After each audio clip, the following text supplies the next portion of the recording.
கசப்புங்க கசப்புங்க, ஒன்று கூட வெல்ல முடியாது.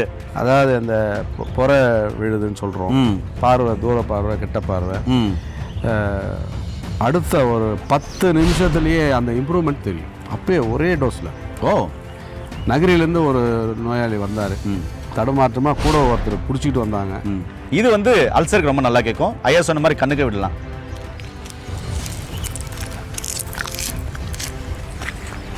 சாப்பிட்றது தான் நல்லா இருக்கும். இயற்கையை மருந்து சேனலுடைய மேலும் பல பதிவுகளை தெரிந்து கொள்ள இந்த சேனலை சப்ஸ்கிரைப் செய்யவும், பெல் பட்டனை அழுத்தவும். மேலும் மருத்துவரின் ஆலோசனை பெற இந்த வீடியோவில் உள்ள எண்ணிற்கு தொடர்பு கொள்ளவும். இயற்கை மருந்து நேயர்களுக்கு வணக்கம். நான் உங்கள் அன்பு சோனாரிதாஸ். நம்ம அருகில் பாரம்பரிய சித்த வைத்தியர் மதிப்புக்குரிய வெங்கடேஷ் ஐயா இருக்காரு. இவர் இன்னைக்கு என்கிட்ட கோவக்காய், கோவப்பழம், கோவா கொடி கொடுத்துருக்காரு. இதிலேருந்து மக்களுக்கு தேவையான தகவல் என்ன சொல்ல போகிறான்றதை நம்ம பார்க்கலாம். அதுக்கு முன்னாடி நிறைய பாரம்பரிய சித்த வைத்தியர்களை தேடி போகிறேன். ஒவ்வொருத்தருக்கிட்டையும் நிறைய மருந்துகள் இருக்குது, நிறைய மருந்துகள் அறிமுகப்படுத்திருக்கேன், மூலிகைகளை அறிமுகப்படுத்திருக்கேன். நீங்களும் பாரம்பரிய சித்த வைத்தியர்கள் இருந்தீங்கன்னா கீழே போகிற நம்பர் கால் பண்ணுங்கள், உங்களையும் தேடி நான் வரேன். வாங்க வீடியோக்குள்ளே போகலாம். ஐயா, எங்கிட்ட கோவா கொடி கொடுத்துருக்கீங்க, கோவா பழம் கொடுத்துருக்கீங்க, கோவா காய் கொடுத்துருக்கீங்க. இதுலேருந்து மக்களுக்கு தேவையான தகவல் என்ன சொல்கிறீங்க? ஏன்னா டிஃப்ரெண்ட்டாக சொல்கிறீங்க ஐயா, சொல்லுங்க ஐயா. கோவை பழம் வந்து பார்த்தீங்கன்னா, நம்ம இது வந்து இயற்கையாக இன்சுலினை சுரக்க வைக்கக்கூடிய வேலையை செய்யுது. அது சர்க்கரை நோய் உள்ளவங்க இந்த பழத்தை சாப்பிட்டுட்டு வந்தாங்கன்னா அந்த பீட்டா செல்கள் தானாக சுரக்க ஆரம்பிச்சிடும்.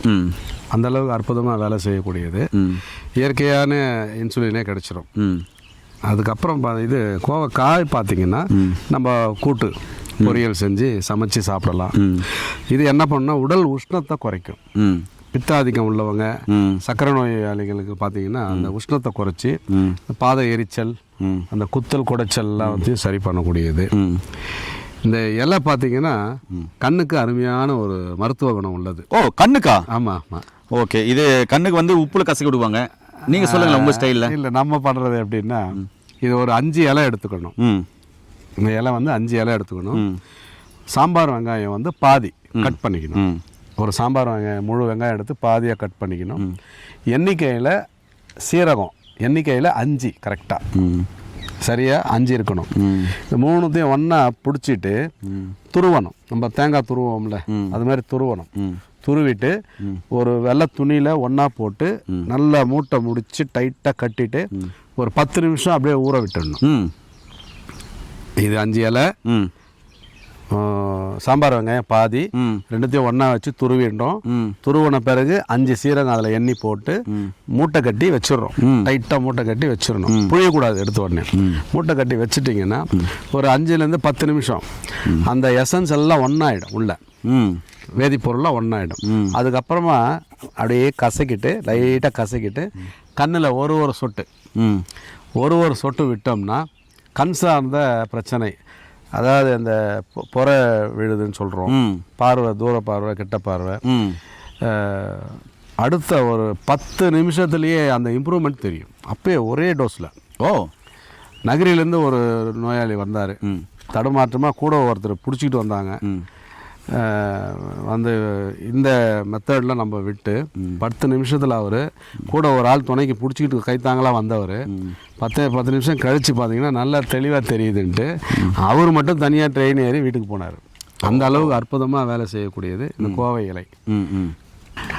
ஐயா பார்த்தீங்கன்னா நிறைய விஷயங்கள் சொல்லியிருக்காரு. இப்போ ஐயா கையில் இது கொடுத்துட்டு இன்னும் ஒரு சில விஷயங்களை பார்த்தீங்கன்னா நான் இதில் என்ன இருக்குதுன்னு ஐயாவுக்கு சொல்ல போகிறேன். ஏன்னா நீங்களும் சொல்லுங்கள் அப்படின்னாரு. நண்பர்களே, இந்த கோவப்பழத்தில் பார்த்தீங்க அப்படின்னு சொன்னால் விட்டமின்கள் நிறையா இருக்குது, தாது சத்துக்கள் நிறையா இருக்குது. இதில் விட்டமின் ஏ இருக்குது, விட்டமின் சி இருக்குது, கால்சியம் இருக்குது, இரும்பு சத்து இருக்குது, நார்ச்சத்து இருக்குது, பீட்டா கரோட்டின் நிறையா இருக்குது, பொட்டாசியம் தேவையான அளவு இருக்குது.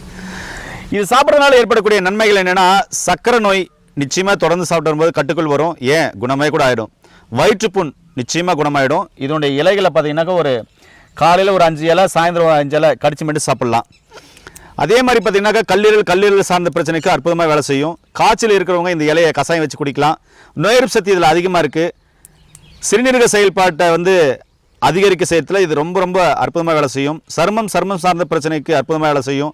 உடல் குளிர்ச்சிக்கு அற்புதமாக வேலை செய்யும். மலச்சிக்கல் இல்லாமல் பார்த்துக்கும். உடலில் வீக்கம் ஏற்பட்டா, அதாவது அலர்ஜினால் ஏற்பட்ட வீக்கம் அப்படின்னா அது சரி பண்ணும்.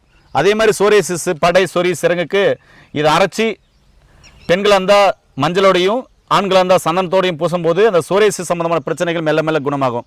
காய்கறி வைத்தியத்தில் பார்த்தீங்கன்னாக்கா இந்த கோவக்காயை வந்து காலையில் ஒரு 2-3, சாயந்தரம் ஒரு 2-3 சொல்லுவோம். எதுக்குன்னா சோரியாசிஸ் சம்மந்தமான தோல்நிலைகள் எதுவாக இருந்தாலும் சாப்பிடும்போது நல்லாகும்.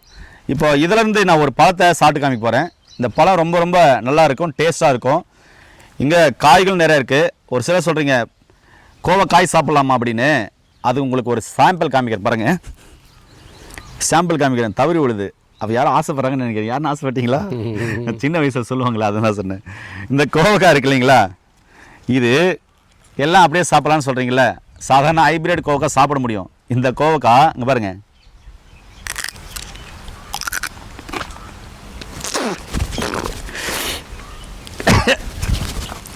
கசப்புங்க கசப்புங்க. ஒன்று கூட மெல்ல முடியாது, அவ்வளோதான். இதெல்லாம் மெல்லவே முடியாது, அவ்வளோ கசக்கும். ஆனால் ஹைப்ரிட் கோவக்கா நீங்கள் எவ்வளோ வேணாலும் சாப்பிட்டுடலாம், தோற்பாக இருக்கும். ஆனால் இந்த பழம் இங்கே பாருங்க, ஆஹா சொர்க்கமே தெரியுதுடா அப்படின்ற மாதிரி அருமையாக இருக்குது. ஏற்கனவே படைப்பு தான். பழம் இனிக்குது, காய் கசக்குது, வாயில் கூட வைக்க முடியல. இந்த இலைகளை அல்சர் உள்ளவங்க பறித்து அப்படியே சாப்பிட்லாம், ரொம்ப நல்லாயிருக்கும். இந்த இலைங்களை குடல் புண்ணு உள்ளவங்க அப்படியே பறித்து சாப்பிட்லாம். உங்களுக்கெல்லாம் ஞாபகம் வரும், இதெல்லாம் வச்சு இடித்து கறியை போட்டு இடித்து நாங்கள்லாம் போர்டுக்கு போச்சிருக்கோம். நாங்கள்லாம் 9th கிட்ஸ். அதே மாதிரி தான் நானும் 82 தான் பிறந்திருக்கேன். அதனால் இது வந்து அல்சருக்கு ரொம்ப நல்லா கேட்கும். ஐயா சொன்ன மாதிரி கண்ணுக்கு விடலாம்.